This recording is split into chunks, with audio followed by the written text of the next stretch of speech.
Welcome to f Tara YouTube channel. Student, आज का जो हमारा टॉपिक पर डिस्कशन है वो है Doppler effect. Very important topic. इसमें 4 केसेस हैं, 2 आज हम पढ़ेंगे इस लेक्चर के अंदर, 2 हम नेक्स्ट लेक्चर के अंदर पढ़ेंगे। तो यहाँ पे पहले मैं थोड़ा सा एक्सप्लेन करना चाहूँगा कि डॉपलर इफेक्ट है क्या चीज़। अच्छा, यहाँ पे जो डिफाइन लिखी है ना डॉपलर इफेक्ट की, वो मैं आपको पढ़ाने से पहले एक एग्जाम्पल देना चाहूँगा पिच की या साउंड की। आपने अक्सर देखा होगा कि आप स्टेशन पे खड़े हैं, ट्रेन आ रही है। जब ट्रेन आती है तो जैसे जैसे ट्रेन हमारे करीब आ रही है, उसकी आवाज़ या साउंड की जो पिच है ना वो बढ़ती जाती है। जैसे फर्ज करें हम खड़े हैं, ट्रेन आ रही है, वो दूर कहीं है तो ऐसे करके आवाज़ आएगी, यानी हमारे करीब आते आते आवाज़ बढ़ती जाएगी। तो हम कहते हैं पिच इंक्रीज कर रही है। इसी तरह ही फ्रीक्वेंसी भी इंक्रीज करती है जब कोई ट्रेन हमारी तरफ आएगी। अब ट्रेन जो है ना वो बजाते खुद साउंड को प्रोड्यूस कर रही है, उसमें हॉर्न लगा हुआ है, तो वो हमारे लिए होगा सोर्स। और हम उस आवाज को स्टेशन पे खड़े होकर सुन रहे हैं तो हम होंगे ऑब्जर्वर। तो यहाँ पे 2 चीजें बड़ी अहम है, मैं ऑब्जर्वर हूँ और ट्रेन सोर्स है। और ट्रेन मेरी तरफ आ रही है तो इसलिए हम कह सकता हूँ कि source is moving toward an observer and observer is stationary. दूसरा केस हम समझ लेते हैं। हम स्टेशन पे खड़े हैं, हमने अपने दोस्तों को ट्रेन के अंदर बिठाया और हमने उसको बाय बाय कह दिया और वो जा रहे हैं। जैसे जैसे ट्रेन हमसे दूर जाती है उसकी आवाज़ धीमी होना शुरू होती है। फर्ज कीजिएगा पहले आवाज़ बहुत ज़्यादा है, ऐसे करके खत्म हो जाएगी। यानी हम ये देख रहे हैं कि जैसे वो हमसे दूर जा रही है आवाज में कमी आ रही है, और जब हमारी तरफ आ रही है तो आवाज में इजाफा हो रहा है। इसी चीज को जो स्टडी किया था वो डॉपलर ने किया था, लेकिन डॉपलर ने जिस इफेक्ट को स्टडी किया था उसने किया था लाइट वेव के लिए या स्टार्स के लिए, लेकिन सेम इफेक्ट आप अप्लाई कर सकते हैं साउंड वेव के लिए। तो इसलिए हम यहाँ पे जो 2 केसेस पढ़ने जा रहे हैं वो साउंड वेव के, तो ये स्टार्स या लाइट के लिए भी एप्लीकेबल है। सबसे पहला पॉइंट यहाँ पे मैं आपको डिफाइन पढ़ाता हूँ, कहता था अपीरेंट चेंज, यानी कि जाहिर होना, चेंज होना किसके अंदर, फ्रीक्वेंसी ऑफ द वेव, यानी वेव की फ्रीक्वेंसी में, यानी जो असल है वो नहीं, जो हमें अब नजर आ रही है वो वाली फ्रीक्वेंसी। और ये सारा काम कब होता है, due to the relative motion. ये बड़ा अहम पॉइंट है, रिलेटिव मोशन। मसलन देखिएगा, ट्रेन मेरी तरफ आ रही है या मैं ट्रेन की तरफ जा रहा हूँ, या दोनों एक दूसरे की तरफ मूव करें लेकिन आपस का रिलेटिव डिस्टेंस या एक दूसरे के लिहाज से फासला ज्यादा या कम हो रहा है, इसको आप रिलेटिव मोशन कहते हैं। फर्ज कीजिएगा अगर मैं भी रेस्ट पे, ट्रेन भी रेस्ट पे, दोनों ही रेस्ट पे हैं तो उनका फासला कभी भी चेंज नहीं होगा, तो फिर हमारे पास रिलेटिव डिस्प्लेसमेंट या चेंज इन डिस्प्लेसमेंट क्या हो जाएगा, 0 हो जाएगा स्टूडेंट, क्योंकि वेलोसिटी जो है वो चेंज इन डिस्प्लेसमेंट के बराबर है। अब यहाँ पे मोशन होना रिलेटिव जरूरी है, यानी उनका आपस का फासला या बढ़े या कम हो। और किस किस के दरमियान फासला है, एक सोर्स है, दूसरा ऑब्जर्वर। यहाँ पे 2 ही चीजें हमने जो बार बार डिस्कशन में लेके आनी है, सोर्स ट्रेन, ऑब्जर्वर मैं, ये 2 चीजें हैं। यहाँ मुझे जो मैंने पहली चीज बनाई है कि ये एप्लीकेबल कहाँ पे है, साउंड वेव के लिए, लेकिन मैंने बताया डॉपलर ने इसको जो स्टडी किया था वो असल में लाइट के लिए किया था, और लाइट कहाँ से आ रही थी, स्टार से। ये एक मैंने ना साउंड वेव बनाई है, ये है क्रस्ट की फॉर्म में, लेकिन ये कंप्रेशन और रेयरफेक्शन है।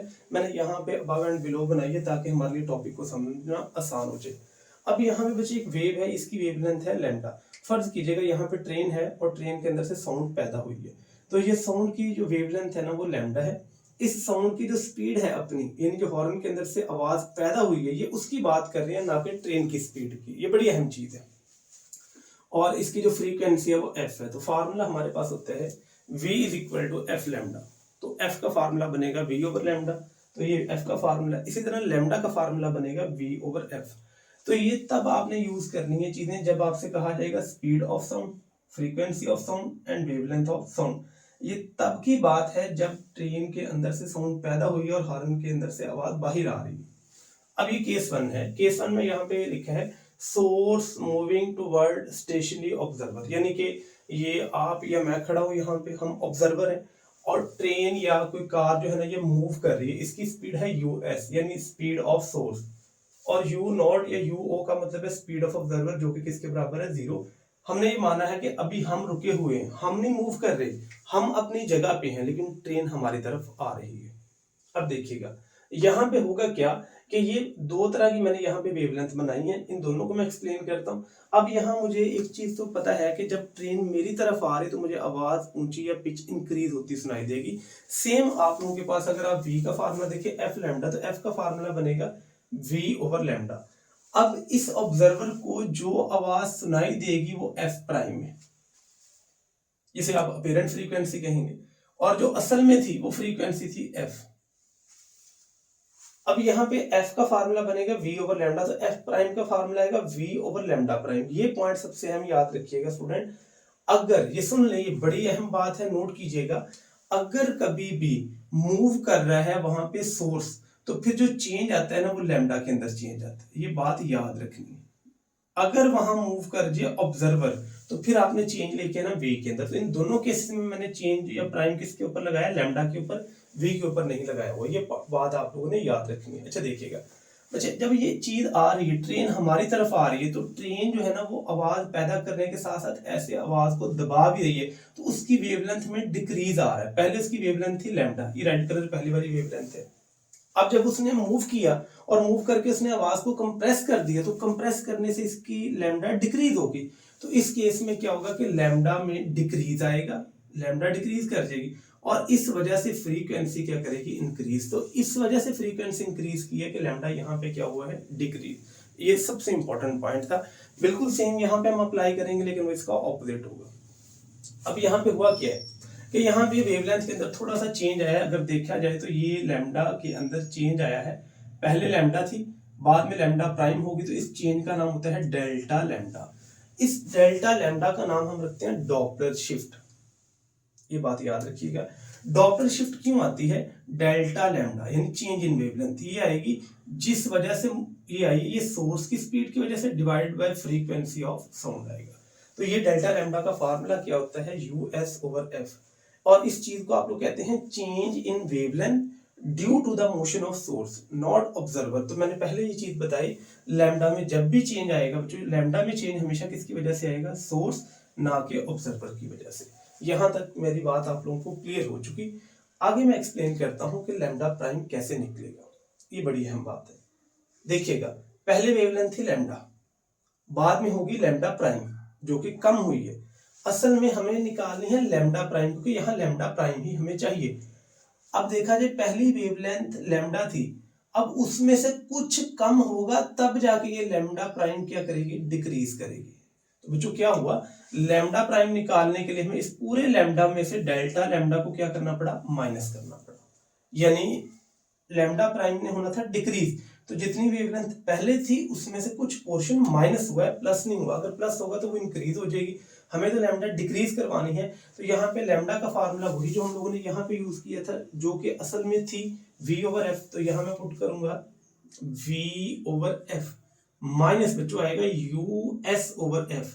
ये पॉइंट हुआ, f इसका एलसीएम आएगा तो ऊपर बचेगा v minus U S over F आ जाएगा। तो ये इक्वेशन मेरे पास 2 आ जाएगी। यहां तक हम लोगों ने इक्वेशन 1 और 2 को सॉल्व कर लिया। अब मैं क्या करूंगा कि इक्वेशन नंबर 2 को पुट करूंगा 1 के अंदर, क्योंकि यहां से लैम्डा प्राइम निकला है। तो मैं यहां पे लिख सकता हूं कि पुट 2 इन 1, यानी मैंने इक्वेशन नंबर 2 को पुट कर दिया है इक्वेशन नंबर 1 के अंदर। तो जब मैं ये काम करूंगा तो क्या होगा, देखिएगा बच्चों, f prime is equal to we over lambda prime. तो लैम्डा प्राइम की वैल्यू भी मेरे पास आ गई v minus U S over f. तो फिर यहां पे निकलेगा f prime is equal to v over, अब ये बात याद रखिएगा, लैम्डा प्राइम है v minus U S over f आ जाएगा। ओवर का ओवर ऊपर जाके मल्टीप्लाई हुआ तो बनेगा v over v minus you s, और मल्टीप्लाई हो जाएगा पूरे फैक्टर के साथ ये f। तो ये बच्चे हमारा फार्मूला था when source move toward observer और ऑब्जर्वर स्टेशनरी। एक बात यहाँ पे नोट करने वाली है, ये जो फैक्टर है ना v over v minus U S, ये हमेशा 1 से बड़ा होता है। अब ये कैसे है, इसको मैं ऐसे एक्सप्लेन करता हूँ। फर्ज कीजिएगा ऊपर 3 है और नीचे 3 में से आप 1 माइनस कर दें, तो ये आएगा 3/2, जो कि इस इक्वल टू है 1.5 विच इज ग्रेटर देन 1 है। तो इस तरह से याद रखिएगा कि v over v minus U S हमेशा 1 से बड़ा होता है, जिस वजह से f prime will be greater than क्या आएगा बच्चों, f आएगा। तो मैं यहाँ पे ये की पॉइंट लिख देता हूँ कि f prime will be greater than f होगा। ये था फर्स्ट केस। अब इसी तरह सेम केस सेकंड है, केस 2 हमारे पास। उसमें क्या कह रहा है, कहता है कि सोर्स मूविंग अवे, यानी कि पहले गाड़ी हमारी तरफ आ रही थी, अब गाड़ी हमसे दूर जा रही है, ट्रेन हमसे दूर जा रही है, हमारे दोस्त बिछड़ रहे हैं और वो जा रहे हैं दूर किसी और जगह पे। अब जब ट्रेन हमसे दूर जाएगी तो हमारे लिए आवाज कम हो जाएगी, यानी हमें यहाँ पे ये लगेगा कि मेरे पास जो एफ प्राइम है ये छोटी आ जाएगी एफ से, और इस केस में लैम्डा प्राइम बड़ा आएगा बच्चों लैम्डा से। ये बात बड़ी समझने वाली है, इसको समझ के नोट कीजिएगा। क्योंकि आवाज दूर जा रही है तो एफ प्राइम कम होगी तो लैम्डा प्राइम ज्यादा होगा। अब देखें एफ प्राइम सेम जो यहाँ पे था, f prime is equal to we over lambda prime, लेकिन यहाँ पे एफ प्राइम हुई कम बच्चों तो लैम्डा प्राइम हुआ ज्यादा। अब यहाँ पे सेम वही काम आएगा कि इस चीज को आप लोग कहेंगे डेल्टा लैम्डा, जिसका नाम है डॉपलर शिफ्ट। तो अगर डॉपलर शिफ्ट निकालेंगे सेम पहले वाला formula U S over F आएगा। अब यहाँ पे लैम्डा प्राइम निकालना इंपॉर्टेंट है क्योंकि यहाँ हमने लैम्डा प्राइम पुट करना है। तो लैम्डा प्राइम का फार्मूला बना लैम्डा प्लस डेल्टा लैम्डा, और लैम्डा का फार्मूला था V over F plus U S over F आ जाएगा। तो यहाँ अगर हम एलसीएम निकालें तो एफ आएगा तो फार्मूला बनेगा v plus U S over की आ जाएगा बच्चों एफ आ गया। तो ये मेरे पास आई अपीरेंट वेवलेंथ, लेकिन हमें निकालनी है अपीरेंट फ्रीक्वेंसी।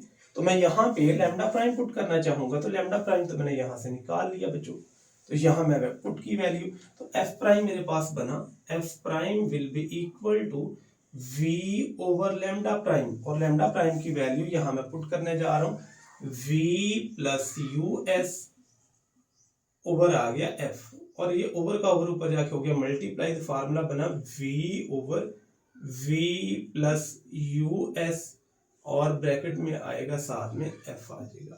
तो ये मेरे पास था फार्मूला एफ प्राइम का। अब यहाँ पे एक चीज याद रखिएगा 3 ओवर 3 माइनस 1, तो ये बड़ा था 1 से, लेकिन 3 ओवर 3 प्लस 1 कर दे छोटा हो जाता है, तो हम ये कह सकते हैं v over v plus U S is less than 1 आएगा। तो अगर ये वाली वैल्यू 1 से लेस देन है तो एफ प्राइम भी छोटा आएगा एफ से। और यही पॉइंट हम लोगों ने स्टार्टिंग पे लिखा था कि अगर कोई ट्रेन हमसे दूर जाए या सोर्स हमसे दूर जाए तो फ्रीक्वेंसी में डिक्रीज आता है, और अगर सोर्स हमारी तरफ मूव करे तो फ्रीक्वेंसी में इंक्रीज आता है। ये थे दो केसेस के सोर्स मूव टुवर्ड ऑब्जर्वर। अब नेक्स्ट दो केसेस हम पढ़ने जा रहे हैं when observer move toward source. उसमें टुवर्ड भी मूव करेगा, अवे भी मूव करेगा, यानी ऑब्जर्वर की मोशन होगी और सोर्स रेस्ट पे होगा। इसमें से कोई क्वेश्चन है तो आप कमेंट कर सकते हैं, आंसर प्रोवाइड किया जाएगा। Thank you so much for watching my YouTube channel.